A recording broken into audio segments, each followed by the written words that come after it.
এক খাটে পাশাপাশি ঘুমালেই স্বামী স্ত্রী হওয়া যায় না। খাতা কলমে স্বামীর তকমা তো সবাই পায়, কিন্তু সত্যি একজন স্ত্রীর মনে জায়গা কয়জন পুরুষই বা করতে পারে? পুরুষ বিয়ের পর থেকে স্ত্রীকে শুধু শাসনই রাখতে চায়, কখনো স্নেহ ভালোবাসা দিয়ে রাখতে চায় না। পুরুষ বিয়ের পরই ভাবে যে আমি একটা দাসী কিনে এনেছি। এটা যদি ভাবতো যে আমি একটা বন্ধু এনেছি আমার নতুন করে আমার জীবনে, তাহলে হয়তোবা জানেন এই ডিভোর্সের সংখ্যাটা এত বাড়তো না। পুরুষ বাসায় আসার পরেই স্ত্রীকে ধমক দেয়, রান্না যদি না হয়, কি করেছো, তোমার কাছে সময়ের মূল্য আছে? এখন কয়টা বাজে জানো? কালকে আমার অফিস আছে, তোমার তো মাথায় নাই, তোমার তো চিন্তা নাই, তুমি তো পড়ে পড়ে ঘুমাবা, আমাকে অফিসে যেতে হবে। মেয়েটার কথা বলার কোনো স্পেসে থাকে না। মেয়েটা তখন বাধ্য হয়ে চোখের পানি মুছে রান্না করতে যায়। রান্নাটা শেষ হলে স্বামীর সামনে এনে খাবার দেয়। খেতে মন না চাইলেও বাধ্য হয়ে, ওই যে ঝগড়াটা বেড়ে যাবে, খেয়ে শুয়ে পড়ে। স্বামী একবারও এটা জানতে চায় নাই রান্নাটা লেট হলো কেন, তোমার কি শরীর খারাপ, তোমার কি কিছু হয়েছে? এটা কয়জন পুরুষই বা জানতে চায়? মেয়েটা সারাদিন আশায় বসে থাকে আমার স্বামী আসবে, স্বামীর সঙ্গে একটু কথা বলবো, গল্প করব। খাওয়া দাওয়া শেষ হলে বাচ্চা কাচ্চাদের নিয়ে মেয়েটা বাচ্চাদেরকে ঘুম পাড়াতে ব্যস্ত, স্বামী ফোন স্কল করতে ব্যস্ত।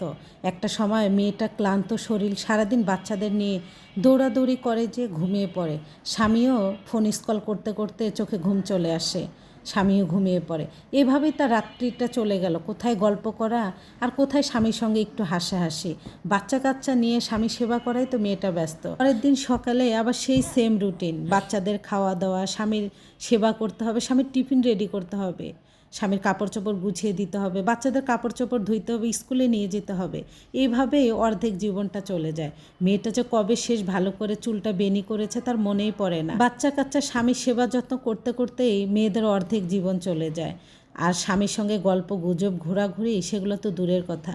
একটা সময় পড়ে না, এই টাইপের মেয়েরা খুব রাগী হয়ে যায়, বদমেজাজি হয়ে যায়, খিটখিটে হয়ে যায়। ছোটোখাটো কথায় নিজেকে আর কন্ট্রোল করতে পারে না, কন্ট্রোল হারিয়ে ফেলে। একটা সময়ে কন্ট্রোলের না করার কারণে বিচ্ছেদ পর্যন্ত গড়িয়ে যায়। সে করবে কিভাবে? তার যে সীমাবদ্ধ শুধু বাসার ভিতরে, তার যে একটা মনের ভিতরে মন মানসিকতা আছে সেটা তো ভুলেই গিয়েছে।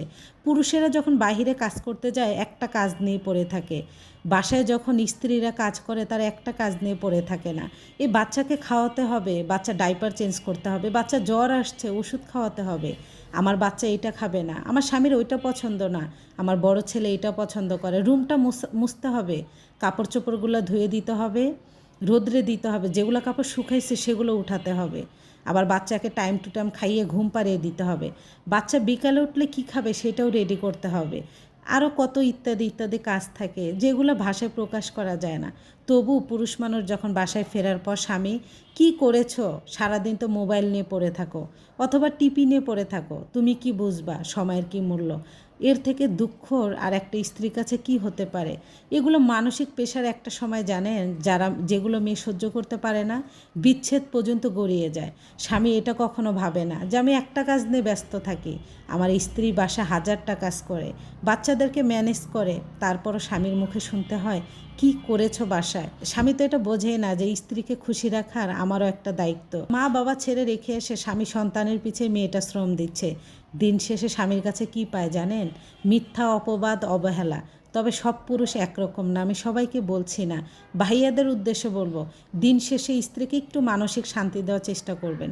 দুইটা কথা, আপনার দুইটা হাসি, দুইটা দুষ্টমি, সেটা আপনার স্ত্রীকে অনেক মানসিক শান্তি দেবে, অনেক মানসিকভাবে শক্তি যোগাবে।